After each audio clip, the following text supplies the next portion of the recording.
everyone. Thank you all for coming. We got some good music going on here. We're gonna just listen to music the whole time. This is actually just a gag. Whole panel. Ryan will strip dance for us. It'll be great. So I probably shouldn't. It's probably happened about 6 times already. Rarely stay on. Very rarely for you. All right, so we are here to discuss Final Fantasy and psychology, and we have quite a great presentation for you all. First thing I wanted to definitely let you guys all in on that we have very esteemed writers up here, and just about every one of them is writing for the book that's actually going to be coming out on this, hopefully next year. We don't have a firm date on it yet. Second thing, we are going to be discussing some pretty heavy topics in here, so if it gets any sort of triggering, like death and dying, a little bit, stuff like that, you guys are free to believe. Do not think that you have to stay here and listen to it, because some of it may be a little triggering for people. Yeah? All right, great. I just want to make sure we did that warning for you guys. And the last thing I wanted to do before I start introducing these guys is, has everyone been up to see the Cloud's bike up there yet? Square Enix? So what we did is we got one of their handouts. As you can see, they're lovely.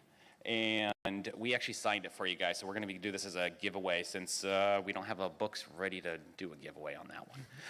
So, yeah, But lots you of have fun. other books. We do have other books, and I'll get to that after. But the first thing of what I wanted us to do is just get into an idea of that this type of idea of why we're working with psychology and video games and other stuff is actually presented by a larger company called Leyline. And so they train people in geek therapy and geek therapist. And all of these people up here do work with that in some capacity. Now, on to these fun people here. We are going to let them introduce themselves, and we're going to start off with Dr. Shane Tilton. Why do I always have to start? So, howdy, everyone.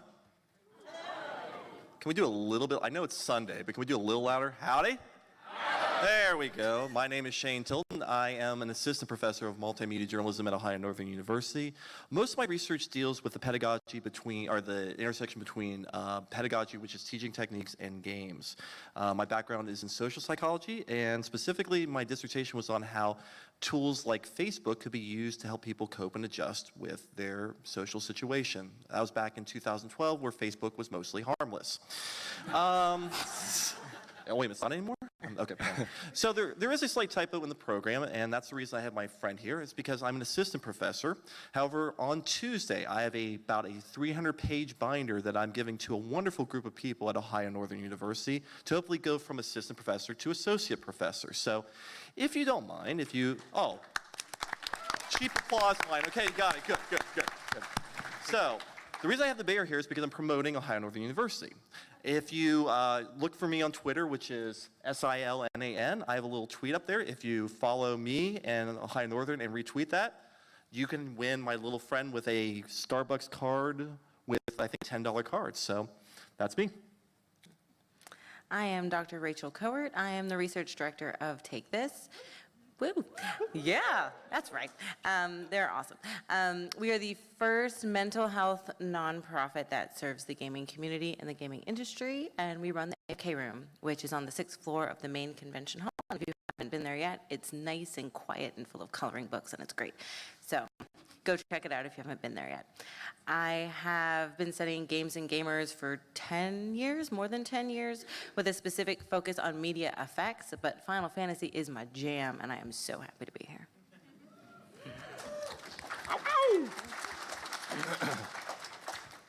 All right. Hi, everyone. My name is Dr. Chelsea Hughes. I am a researcher at Riot Games, but prior to my work in the industry, I was a mental health therapist for a few years. My background is in counseling psychology, and my dissertation was on ways gamers coped with frustration caused by other gamers, which I'm sure is something none of you know anything about. Yeah, I figured, that one was going to land flat. But anyway, during my time as a therapist, I worked a lot with college-age students in university counseling centers and saw a lot of different kinds of work. My research and my work has often addressed the intersection of gamers and psychology. So I'm really excited to be up here talking a bit about some of my area of specialty with the Final Fantasy series. You guys are so nice. Let's go. I am Dr. Emery Daniel. I am an assistant professor at Appalachian State University, which is in the mountains of Boone, North Carolina. If you haven't heard of it, what was that? Oh, okay. I thought someone cheered. I thought someone cheered or something. One I'm like, person's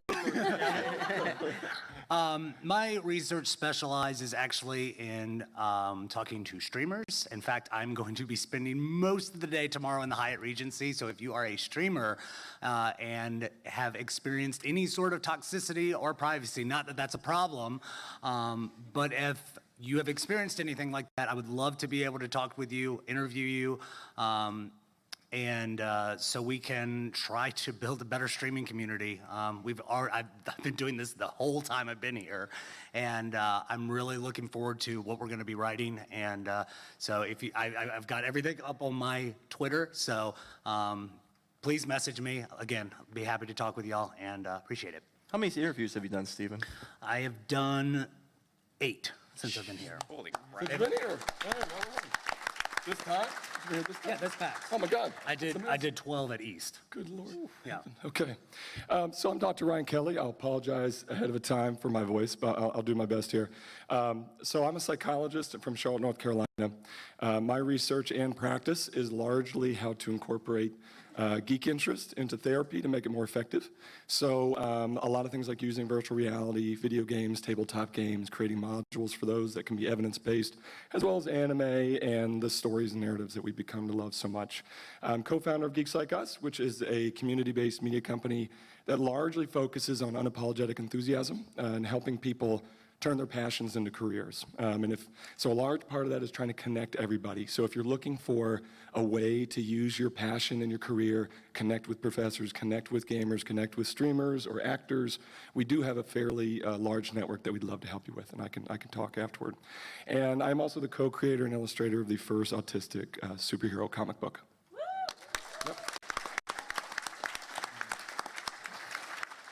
And Geeks Like Us has a really cool Twitch channel, just saying. Yeah. yeah, that's right. It's not the you guys are streamed on. She actually, we met her this time. She's been on our channel a lot, and she won the Harry Potter trivia contest. Yeah. So you know what? Yeah, Amelia. Yeah. Woo! Yeah. And I am Dr. Anthony Bean, and I am the executive director and a clinical psychologist down in the state of Texas. And I run a nonprofit that serves geeks, gamers, and anyone that needs kind of psychological testing and therapy that is individualized to your own personal needs. I am also the writer of Working with Video Games and Therapy, and edited the book Psychology of Zelda, which we're actually going to do a giveaway of one of those on there in about halfway through this, and I already have it, so don't do anything with that box yet. What's in the box? No. And I wanted to definitely thank all of them for making the trip, because I don't think anyone actually lives in Seattle here. No. Nope. We all came from all different parts of the country. Dr. Kowert. That's for me. That's Oh, yeah. right. And we also wanted to highlight one more person who made this actually for this panel. Oh, So Randall Hampton is the guy who did this, and he is just such a creative and amazing individual. He actually reached out to Dr. Kowert and had this made, and he gave us permission for it. So he usually watches these streams and on Twitch, and so we definitely wanted to say thank you so very much for allowing us to do this. This is incredible. thanks, Randall. Thank you, Randall. He continues to do a lot of work with us through Geeks Like Us through our D&D stream clinical role, and actually was the illustrator of Rachel's amazing book, The Pragmatic Princess, which you totally need to check out. It's an empowering child book series based on D&D, and it's awesome. And that was kickstarted, right? It was, Yeah. it made, Moving on. I crap you not, $1 million. It did not. It did not. It did not. So, I think you're over-exaggerating right but it did very well. Yeah. Moving on. The Final Fantasy. So on to the real reason we're here, Can we get the music back on? So the real reason we're actually asking this question for everybody, right? Why in how Does anybody need a moment? does this happen? If you need to leave. When you believe that she just floats into nothing and Cloud just can clearly walk on water. Or in water, or swimming pool, or maybe there's a deep end. We don't know. Or this question is another one that we like to always ask is, yes, 10 minutes, life or death, yet let's give 10 seconds to celebrate us beating this one guy. That sword isn't going to flip itself. Yeah. Or, my favorite,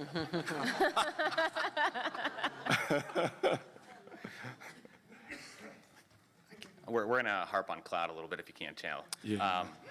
Just overall. All right, so the idea behind this is we actually are going to talk on a lot of different topics of major interest between people who play Final Fantasy and the intersection of psychology between them. And these are the main topics that these authors are going to actually be addressing here today, but also what we're going to be addressing within the book in much more detail, going over psychological theory and the ideas of how does this actually impact us when we play the game, where we may or may not know. So some of the fun ones that we're going to talk about a little bit more are the genocidal regimes, which is Dr. Stephen's favorite topic. He will tell you every time. A disassociation. I shouldn't have smiled too big at that. Right. He's like, Chaotic evil. loves genocide. We're going to be talking a lot more about the idea of the storylines, the narrative play, disassociation. We're going to get a little heavy into some trauma as well. So one of the biggest things that we also like to discuss in these types of books is how does it impact the individual that's playing it? What can we actually learn from this when we project upon our characters as well? So the first one that we're going to kind of address is the idea of Vivi, which is Italian for to live. And who knows about Vivi here? Wow. There Just it a is. couple. I would hope so. Just a couple. Everyone may not know about it. But to give you guys kind of an idea is when you first start off with Vivi, he's super shy, gullible, like almost to a darn fault, where he just like trips over his own feet. He's just not very self-confident. But when you get into his storyline and when you proceed through all of the storyline, he starts to gain that self-confidence. The idea of being able to learn into something else of who he is as a person. And so one of the ideas that we actually decided to talk about a little bit more is how does he become a self, a person, an individual, even though he's not technically created to do that. He's created for destruction. But he comes on a whole nother path based on the friendships, the ideas that he encounters, and really just the overall concept of identity formation, which he is a perfect example for that. Then the other one I'm actually going to pass over to Dr. Kowert. Yes, thank you. I will not pronounce that word. So I'd like to talk about the story structure of Final Fantasy because they take a bottom-up approach to storytelling rather than top-down. So this is a big difference between Eastern and Western RPG storytelling. So in Final Fantasy, the focus is on the development of the characters. You learn about the individual plot lines, their backstories, their motivations, long before you learn about even what the overarching conflict might be within the game and how they're going to work together to solve this problem. So I always make the comparison to Skyrim, where in the beginning you find out that the conflict is the World Eater Dragon and you have to kill it, and the narrative revolves around that. Whereas, for example, in Final Fantasy VI, you learn all about Terra's backstory, and then you learn all about the backstory of the brothers of Edgar, and now I can't remember. You guys are great. Yes.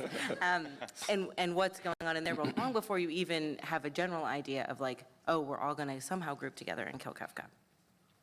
And I also want to point out, it's not unique to Final Fantasy, this kind of storytelling, but they do it really well. And also they were long before their time because the other popular titles of 1987 when Final Fantasy VI came out, which is obviously my favorite, was Punch-Out and Double Dragon. Both good, but totally different. And also Final Fantasy was among the first to have really strong female characters in positions of leadership. So also awesome.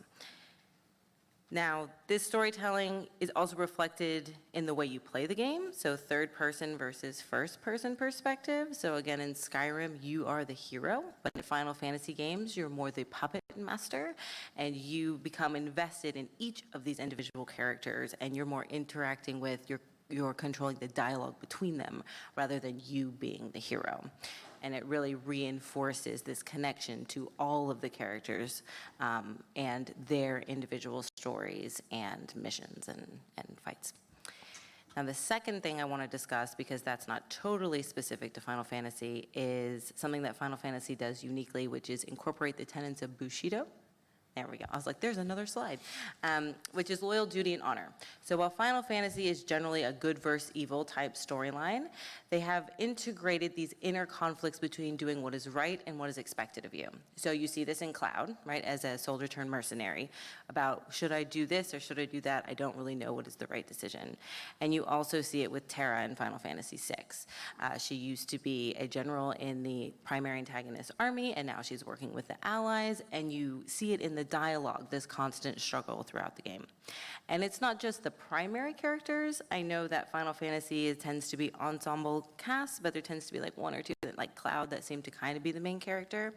But through all of the characters. So like in Final Fantasy VI, Edgar is the king, and he's constantly talking about, oh, I'm gonna act like I'm fighting for the bad guys, but really I'm helping the allies. And he has a lot of dialogue about what should I do as king? What is the right thing to do? I really want to help the allies because the ruling army is not great. And it really adds to the depth of the storytelling.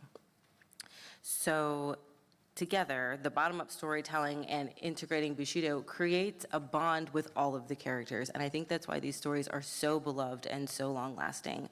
We're not just committed to killing the dragon and we as the heroes are gonna go do that, but we're invested in, the murder of Cyan's family and, Eris, right? Everyone, when they see that picture, goes, we all do it. We all just feel it because we're invested in them as an individual as well as the group dynamic. What was your favorite part of actually researching this stuff? Because you are clearly the master in it. Bushido. Yeah, Bushido, not the other one. I love that I get to use Final Fantasy VI examples. That's the best part. She won't talk about any of the other ones, just so you all are aware. Oh, no, I love them all. I love them all. And this brings us next to the fun and light-hearted topic of genocide. Wait, Go ahead. you always give me the light and fun one. So for the Legend of Zelda book up here, my book chapter was Majora's Mask and the Stages of Grief. So now I get genocidal cults. So, when people is like, do you have many friends, Stephen? I'm like, no. No. Goodness, I I'm just talk about alone. death the entire time. We're all he has. Anyway, so I love this chapter, though, because when I was approached by Dr. Bean over the phone, he's like, okay, I want you to look at Final Fantasy and religion. I'm like, cool, that's every game. So one thing that he mentioned, though, that I thought was really interesting was he goes, there's a lot of evil that's really well supported in certain Final Fantasy games. And I'm like, that's interesting, go on. And what came about was this whole idea about, first and foremost, parasocial relationships with what Final Fantasy X is with Yevon, which it's a cult. Because Final Fantasy X is rooted in tradition and belief. The belief being Yevon, and the tradition being racist to the Albed, because they say some pretty horrible stuff and do some pretty horrible stuff to them. So I want to kind of lump the first 2 points and the second 2 points together about how this whole journey goes. So when we're dealing with Final Fantasy X, first and foremost, we arrive on Besaid and are immediately, embraced with Yevon. They tell you immediately, stay away from the summoner. He's drank the Kool-Aid. That was actually the best impression I've had of that. But the thing is, it is what it is. It's a cult that's going on here. And you, Yevon, as well as Lady Unalesca, are basically the church leaders.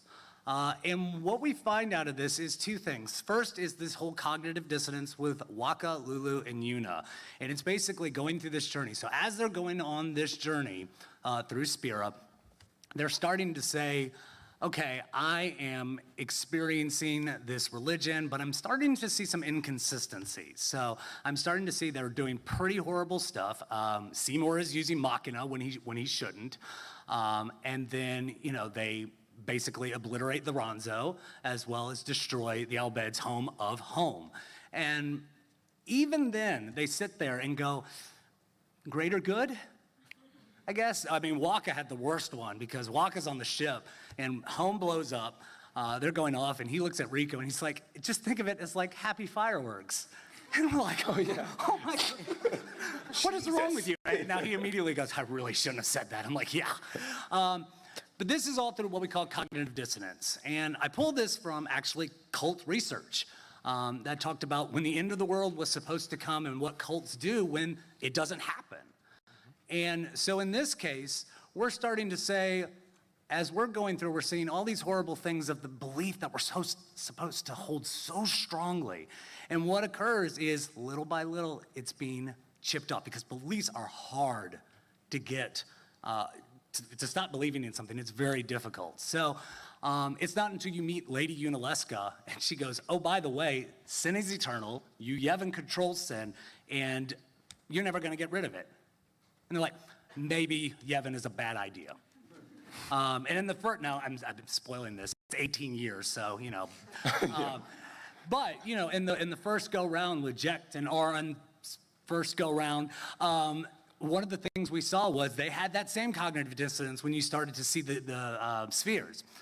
The other thing that's going on here is what we call parasocial relationships. And parasocial relationships are one-way interactions and relationships. So we actually see this a lot in cults where we see these infallible leaders that we assume are these good people. And the more we're starting to dive into, they're not talking to us because you never talk to Yevon or Unalesca throughout the game. It's only at the very end you talk to Unalesca, and only at the very, very end that you see Yevon, and he's like a tick or something.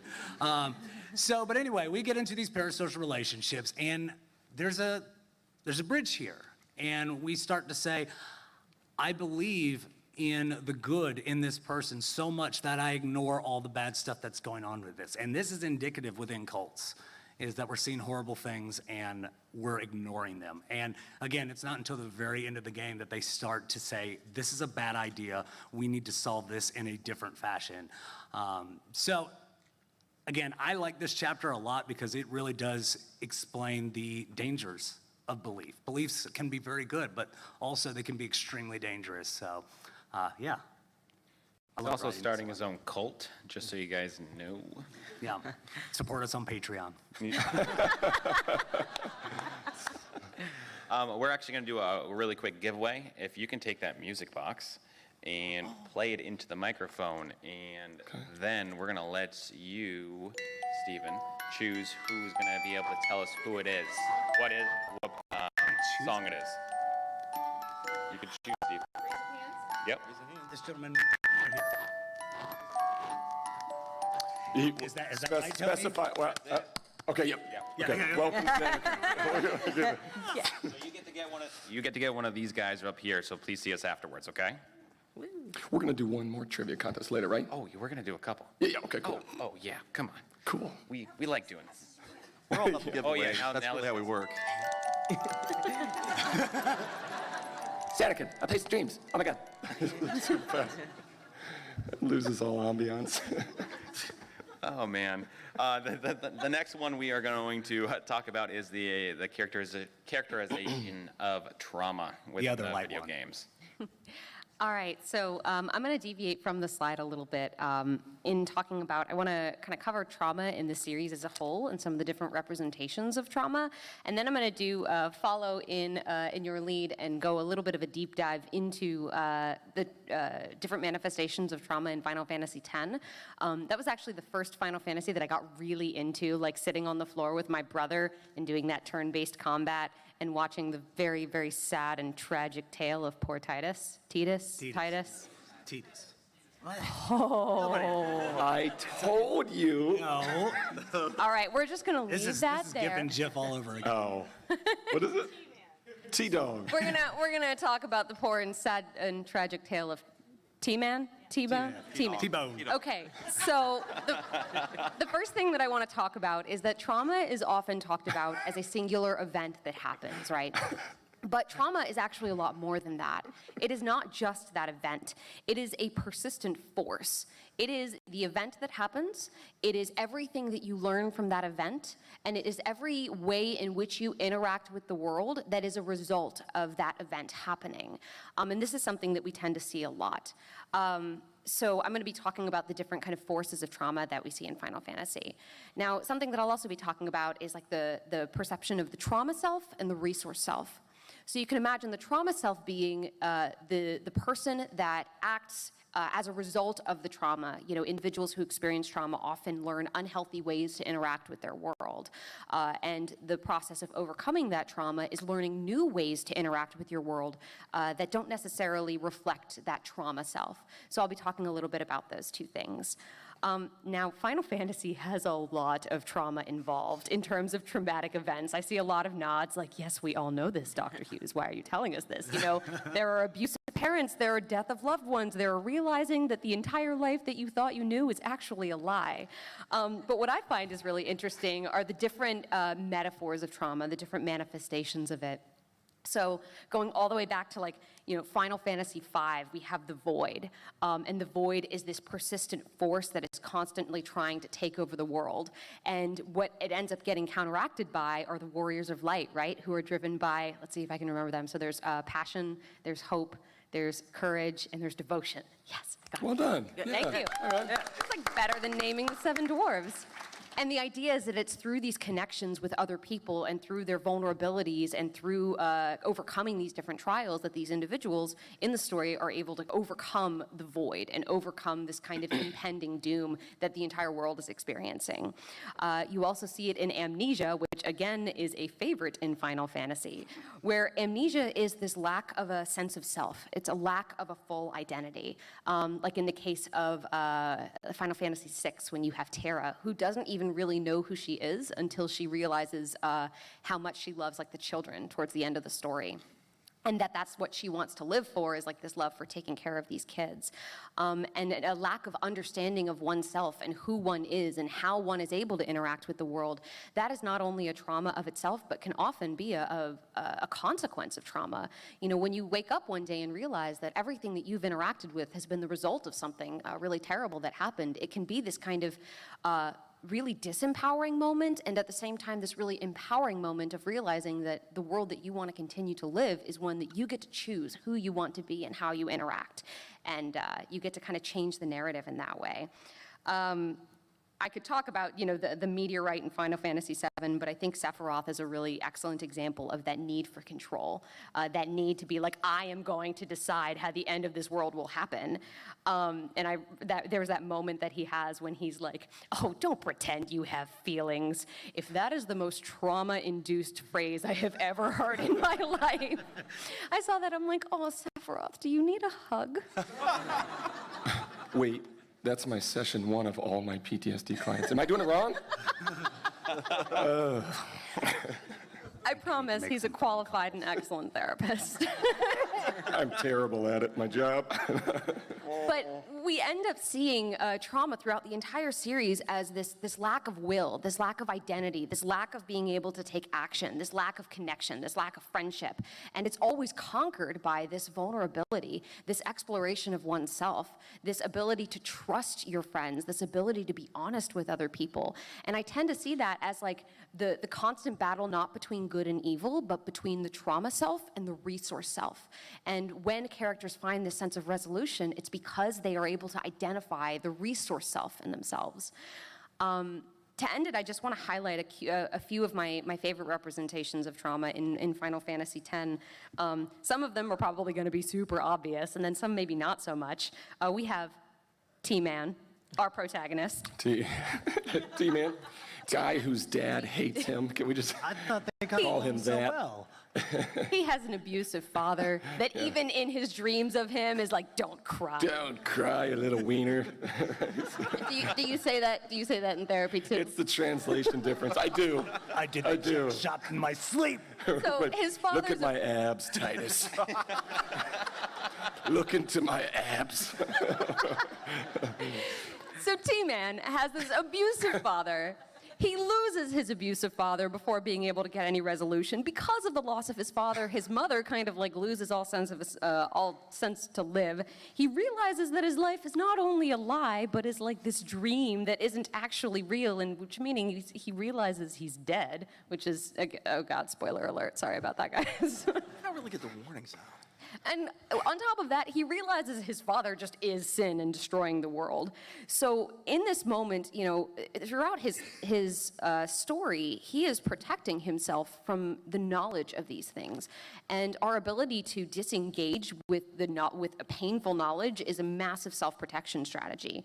But in the end, you know, when he realizes who he is and comes to terms with the fact that he does not belong to the world that he's in anymore, he has that lasting moment, that cheesy like high five with dad, and it represents this like resolution that he experiences of like, hey, Jet, you didn't have it all that great either, did you? Like things probably sucked for you a lot too. Moving on from T-Man. I think Yuna is one of the most tragic characters I've seen in this storyline. She lives her entire life knowing that she is bait and she will die. And she has all of these friendships that aren't really allowed to mean anything because she's gonna die, and she's gonna die for them. She's constantly being captured and having to be saved and put into this pigeonhole of this damsel in distress. And it's like, this is who I am now, this is my life, and my entire life's purpose is to die. One thing that I think that's really interesting about her is that her trauma is disguised as something good. Her trauma is disguised as this idea of like, it's okay, my death is gonna be what saves the world, rather than questioning the system and wondering, is there another way for us to do this? I think that's such an interesting thing because the way we deal with trauma often disguises itself as something that's really noble. You know, I perceive myself as being a painful and hurtful person, so I'm going to disengage with everyone. Or I perceive everyone else in the world as being hurtful, and so I'm going to disengage with people. Often the manifestation of trauma disguises itself as something that's really helpful. And I think that, you know, in the end, when, you know, she talks about these stories and she talks about the people who saved her, and in the Japanese version where she tells Titus, thank you, T-Man, thank you, rather than that she loves him. There's this moment of understanding that those connections were what was able to save the world, not her sacrifice. And Seymour, oh Seymour. The second he appears on screen, you kind of want to punch his face. Yeah, he's like handsome and charming, but also just has this air about him. He watched his mother die. And, you know, his entire life's purpose is to take vengeance on the world that betrayed him. As much as you hate him, you gotta feel for the guy, right? And he's like this successful person that, you know, for Yuna, you have this closeness to her, you know who she is in the story. With T-Man, you're the protagonist, and then you see this guy who's like got everything together, but clearly there is like a demon inside of him that he needs to reconcile with, right? So I think he's a really interesting story and an interesting way of like being able to sympathize with people who are clearly not dealing with their trauma well, but realizing that that all comes from a bad place. I'm gonna wrap this up by saying that sin, it just keeps coming back, right? Every time you think you deal with it, it's like, haha, I'm back 3 years later after the calm. And there's something that's really amazing that happens when true reconciliation happens, and then it's actually gone. And you don't need to worry about it just coming back in another vicious form. And how even at the core of all of that, like pure manifestation of sin and trauma, all you needed to do was like play him a song and he was chilled out. Like there was still Jet in there somewhere in his humanity. Okay, I've talked enough about trauma. All right. Give it up. Man, who could have ever thought that video games were so deep? The next one we have here is you. Yeah, Ye. that's true. It is me. Yeah. Actually, The first thing I want to do, because it seems like a super interactive crowd, I assume everybody has played Final Fantasy X, or most people here have. Do we remember the scene? We love this scene where he's like, you just gotta like forget your. It's like the Hakuna Matata of Final Fantasy. He's like, just like whatever. And then he's like, could you be referring to? right. And then he's like, just let it all out. Ha ha ha ha. And it's like straight up crazy. But if anybody who's comfortable, just stand up with me for a second, and if I'm just want a video, everyone just simultaneously like, ha, ha, ha, ha. Is anybody willing to do that with me? All right, awesome. Yeah. All right, whoever cares to stand, that would make it even better to get the full motion of the ha. Oh, yeah. And everybody will just get this rolling. Are we ready? Yeah. And go.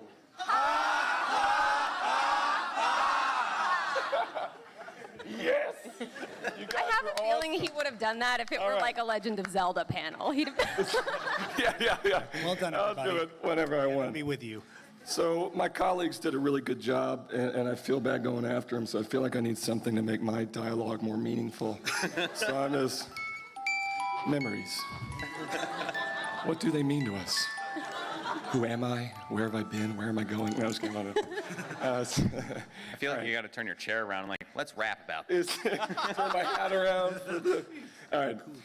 So, I think Square Enix in general, but definitely for Final Fantasy, really does capitalize on memories, both losing them and making new ones. When we look at all the core Final Fantasy games, 13 of them have fugue or some form of amnesia in it.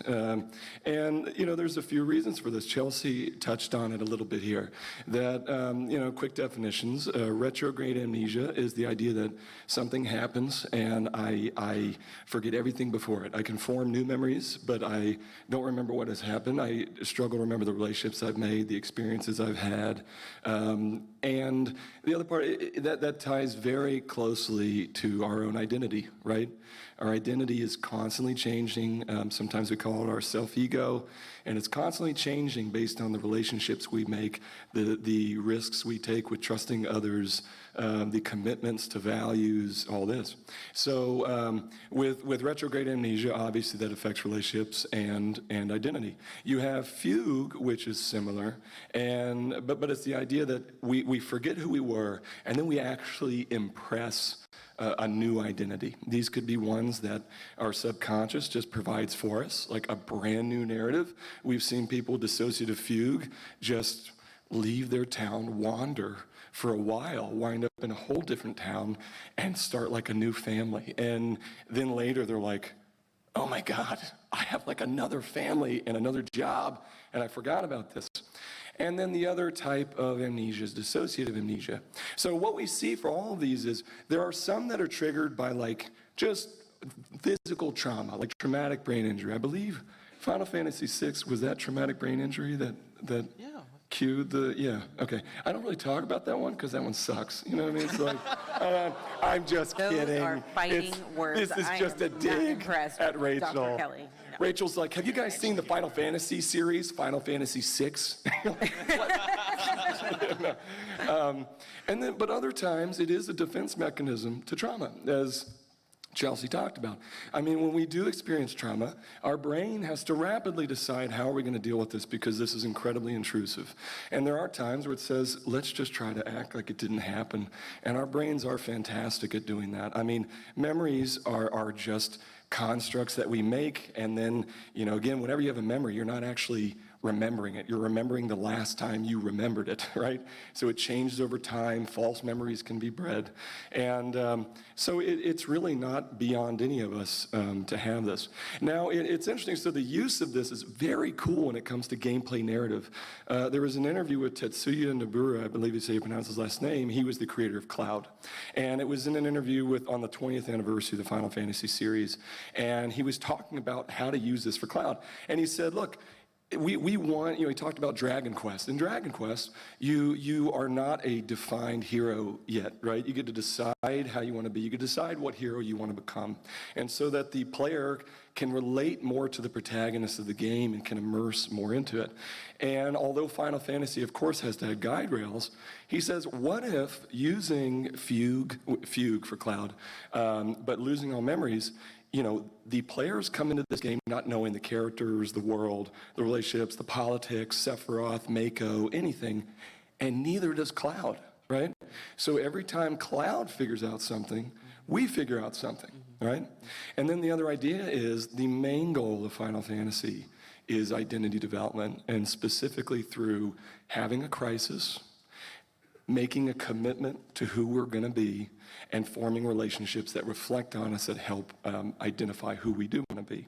So, it provides that structure, and, to use Cloud as an example to kind of put all this together, he has this significant trauma.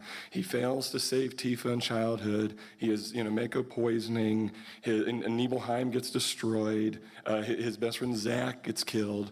And so what does he do? He has this significant trauma, and then in that moment, he just starts to gradually forget who he is and basically impress Zack's identity, right? He basically just becomes Zack. And I think part of that was because Zack kind of said, I'll carry on through you. And he was like, okay, so I'll just be you. How do I do that? I'm sad and broody, and so the idea is when he was a child, he was a goofball and he was kind of lighthearted, and then he becomes this broody, emo, like whatever, dad, like kind of kid, and his posture changes. He's really kind of affect is low. Even his stance is incredibly defensive. And then when he finds out that this is not a real thing, and he has this crisis, and Tifa helps him, and he's starting to go through it and reconstructing his memory, he has that crisis. And then he has to say, well, now I'm kind of wandering. I don't know what to commit to. I don't know what my values are. I don't have these relationships that I thought I did. And that's what you play going through. You develop these relationships. You make these commitments. And what's great is we even see him change. He's goofier again. His posture even changes. That's very deliberate. He holds his sword differently. His nonverbals change. And we change with him. And then the end of these games is great because, there's a big thing that our memories predict where we're going, right? The biggest predictor of where we're going is where we've been. And once we figure that out, we're kind of left with the character going off, and there's a sense of confidence that they're going to be all right, and they're finding their, what we call identity foreclosure. They're going to make these great relationships, and they have a firm future. So it's such a cool use of memories, and it is such a cool plot device to use. It's why we see it a lot. Do you want to do your next giveaway? Oh, sure. Okay.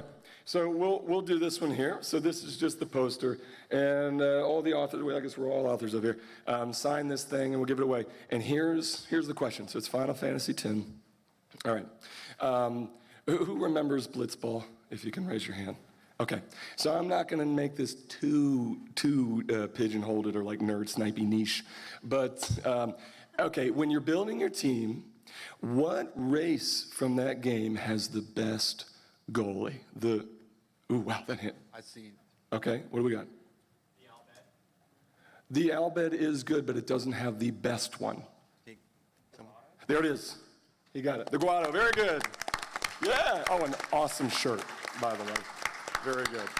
Awesome. The end. The end.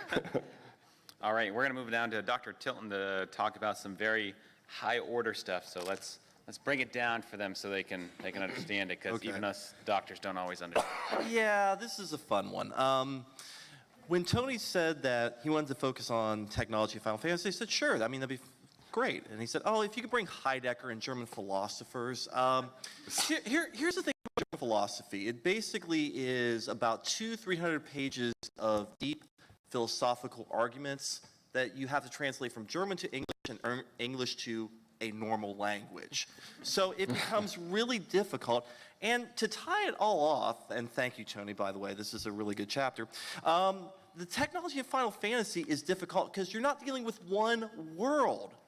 There are multiple worlds that you have to look at as part of the series. But the one thing that helps is that as the story progresses throughout, or as the series progresses throughout the years, essentially follows this really nice, normal technological development curve. So if you think about Final Fantasy I, it sort of models what Dragon Warrior 1 and some of the D&D models we had. And as we go to Final Fantasy XIV, it's a little bit more futuristic. And realistically, the difference between like the real world that we exist in now and Final Fantasy series is that essentially that the technologies of Final Fantasy are driven by magic and steampunk as opposed to atomic and essentially electrical energy. The other thing that becomes really interesting with Final Fantasy, especially studying sort of the meta and sort of the social psychology of it, is that the characters essentially accept the reality without questioning this reality. The players that are going through it and are using the technological tools tend to accept it at face value.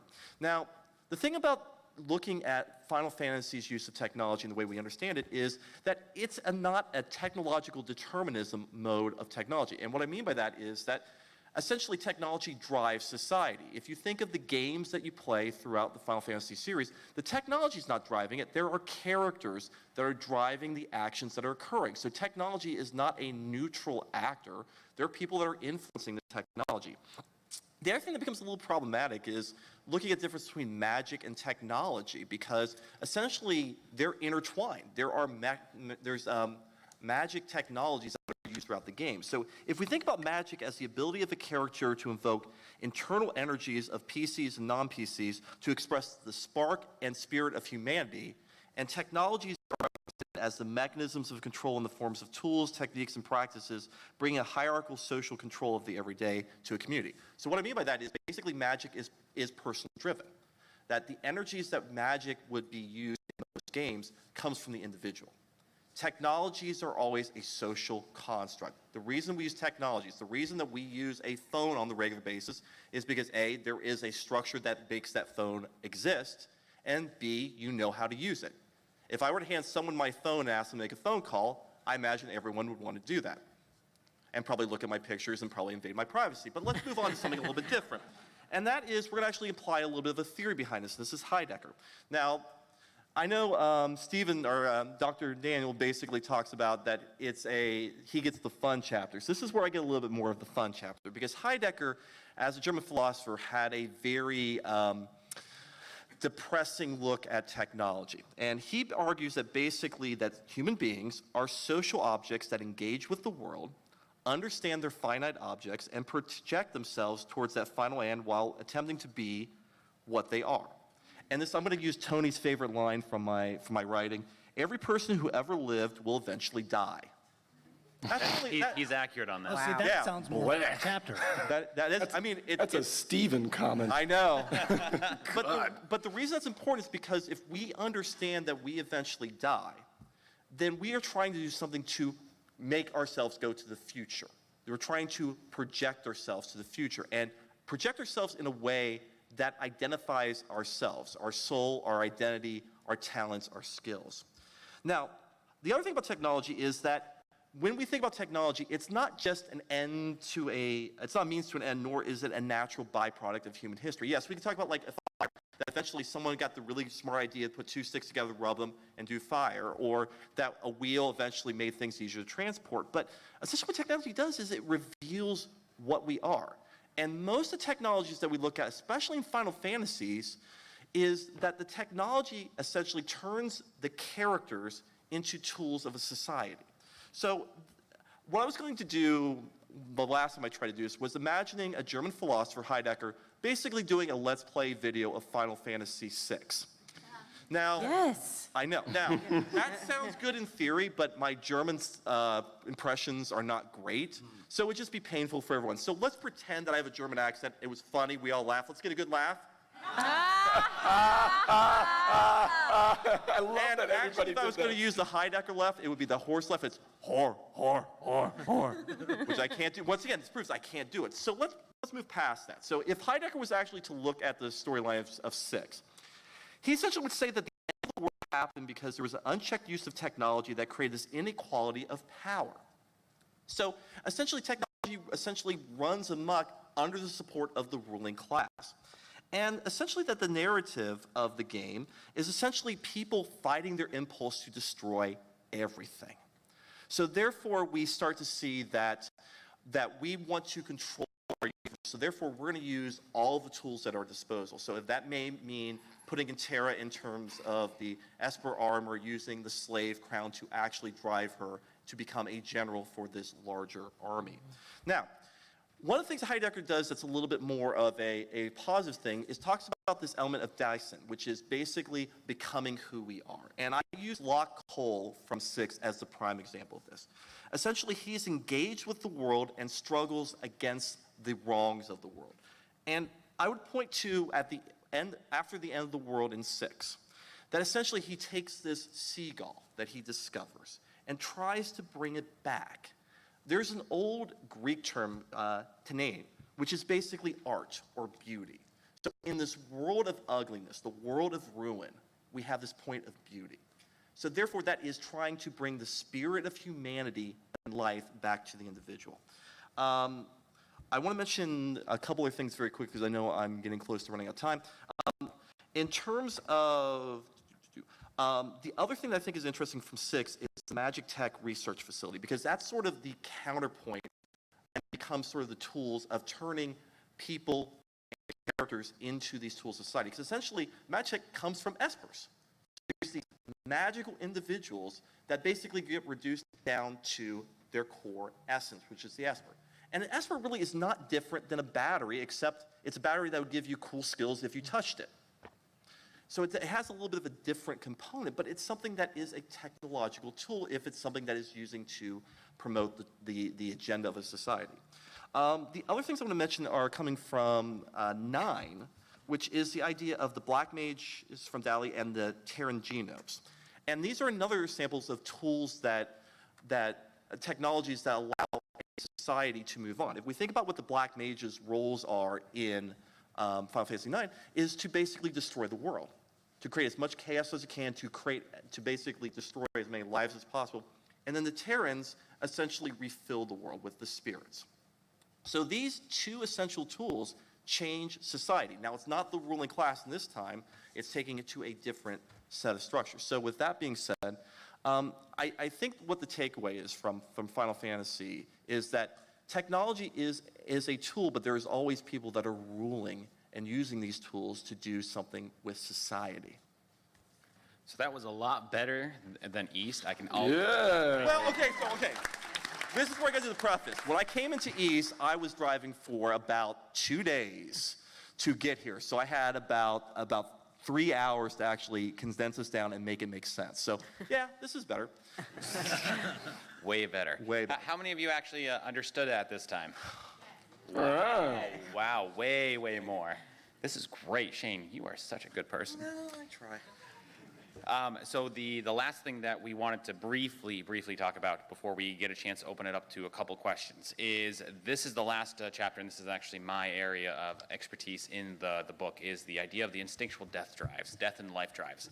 And really across all of the series is what makes the bad guys bad, what brings them there. Now, we've talked about trauma, we've talked about memories, we've talked about all those things, and all of those aspects play into the villain's role as well. But there's also the instinctual drive to kill everything and rebirth, redo it all. That falls in more into the villain side, versus as the gamer is playing and creating, or what we're going to do is gestalting the group in the idea, is when they create it, they actually become the life instinct, because death cannot exist without life, and life cannot exist without death. And so there's always a polar opposite effect within all this Final Fantasy series. And the player, all of us, get to actually play as the life instinct, and the ability to really hone in on the villain and counteract the deviance that is actually happening. I'm going to end it there because I can literally talk for way too long on this topic, just like genocide, you know. We have, looks about 7 minutes or so that I would like to open it up to questions. There are 2 mics, and please ask some fun stuff because we're going to give it all to Shane. What did I do to you, Tony? Go right ahead. In this upcoming book, do you focus on the main numbered series Final Fantasies, or do you also go into the other games and the psychology in them, like the memory thing in Type 0 and escapism in Tactics Advance? So the tactics one, we actually have a really, really good writer, and he's actually going to be writing on the grit and perseverance that is found through the idea of tactics. So we're going to be advancing not just the main storyline, but also some of the other aspects as well. You can't do without it. Hi. Are there any topics in psychology that you would like future Final Fantasy games to touch on? You know, are you a fan of, like, you know, topical issues of the day, or there's some particular concept that you would think that's pretty cool to, you know, to look at? What would you like to see in future Final Fantasy games from a psychology That's a perspective? great question. That's a great question. We're going to open up to the panelists. Resilience, That's exactly what grit. That's Yeah. exactly what I was going to say. Yeah. perseverance. I mean, I think that's already in there, but it could be emphasized maybe a bit more than like trauma. Yeah. Well, yeah, I think it's. Oh, I'm sorry. No, go ahead. No, I love that because I think there's a thing where sometimes the world might force us into the victim role, and then we get stuck there. And then even when things are going well, we're uncomfortable when things are going well, so we force ourselves back into a victim role by trying to find, either through self-sabotage or recreating our narrative, finding something that can make us feel comfortable as a victim again. And I like the big nuanced difference between being a victim versus being a survivor, right? And the idea of survivor, there's an empowerment to it, there's a grit, there's a resilience, like, I've overcome this, I've grown from it. So I would, you know, I think we tend to get stuck in the victim, and that's important to do, but I love the idea of more resilience and grit. Yeah, that'd be cool. Are there any areas that you'd like to be abandoned, like, you know, tropes, like, you know, amnesia as like So a many plot tropes. device? Amnesia. Damsel in distress. Let me think. There's a Okay. part of me that's like, I'd like to see someone go, you know what, I actually really like my dad. That would be yeah. How about a dad? Yeah. How about a dad with like a big keg gut? Right. I got an easy question here. Just want to go down the line. Just was curious what everyone's favorite Final Fantasy character was. Final Fantasy character? Tara, I think I admire her for going through essentially the trauma and being able to build something that is trying to improve the world. Riku's optimism. Yeah. Good King Muggle Mug. Show your work, Chelsea. I'm gonna have to go with Aaron. I mean, yeah. I'm also Orin. I love how he He only dies on his own terms. on his own terms. I'm not dead. I'm coming back out. Right. No, I love Orin because he has been through significant trauma, and he's kind of like, well, I'm just gonna drink. I guess it's actually what he does. Now that I think about it, not as good. You know what? Scratch Orin. I don't know. Never mind. I would probably have to say mine is going to be lightning. I really, really like it. Yeah, for sure. Yeah. No, yeah, absolutely. Okay, so this is a question I'm gonna have to dodge around a little bit just because I want to avoid spoilers with it. I have been playing Final Fantasy for a while, but truly fell back in love with the series when my friends introduced me back into Final Fantasy 14, the MMO.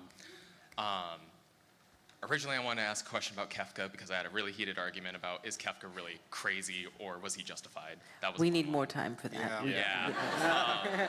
So I was more interested in asking what you thought of the roles in Final Fantasy series of the imperfect hero. We see in Final Fantasy 14, this isn't a spoiler, this is like actually just the basis of the game, that in the beginning in A Realm Reborn, you're just this adventurer they find who are like, you're amazing. Go kill gods. Go fight this army. Go do this, that, and the other thing. And your character is like, what's going on? Has their life flipped on them and is still like going. And then embraces into a very traumatic moment. And it's the first time, like my favorite scene is your cup gets poisoned. And they have this huge riot trying to dismantle this entire thing after you've just taken down a theocracy. And but the next time when one of your friends brings you 2 mugs, you stare at it. And you go, I'm supposed to drink that? And then like you just keep seeing it throughout the series of originally this character and even all the character stuff, it's like, when are you gonna, even the villains start pointing on and say, when are you gonna start thinking for yourself and stop being a tool? And so like Final Fantasy 14 does really good about like, imprinting yourself into your character and creating your own story in it. But I wonder what you thought about that, like just the... I think that the imperfect hero is part of the reason, and it's not even just the hero, all of the characters are imperfect, and that is why we relate and love them so much. because it's not like you're this big, brawny person who, you know, always rolls 20s. I've been playing D&D. I just bought some dice. So. Yeah, me too. Oh, we could talk about that too. But I think that is part of the reason why it's relatable. So it's not a blank slate character like we talk about Link in The Legend of Zelda as being a bit more of a blank slate. Their friend likes to storyline. refer to him as an eldritch cryptid. Do what? My friend likes to refer to him as an eldritch cryptid. Right, there you go, exactly. But we can relate to the flaws. We can relate to being imperfect. We can relate to being resistant to change. We can relate to these things that they build into the characters, even though their backstories and their other personality characteristics are developed. Briefly, I think it also makes them more engaging, because when you see someone who's constantly engaging with perfection, you never have that moment to be like, would I have done that? Oh, I wouldn't have done that. I would have done this instead. Perfection is an aspiration. It's not a reality, and it's something that you can't really engage with. So I really love the opportunity. It's one of the reasons why you know what, that's another pathway. It's one of the reasons why I love imperfect characters, because it requires me to challenge them in their beliefs, which is ultimately challenging myself in my own beliefs. We are out of time, but we will definitely be right. I think it's our spot's over there, and we will have books for sales and questions. Please come and talk to us. We love it. Thank you. Thank you all.